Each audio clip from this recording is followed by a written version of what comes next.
in the ministry. He saved me twice of suicide, and I could be dead if he wasn't there. And he still healed me from cutting, and he's healed me from voices. He's done a lot for me.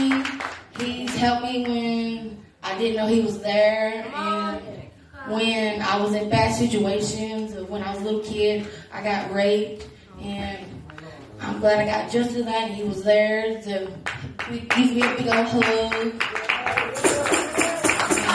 I can't say a lot. Amen. That's all I can say.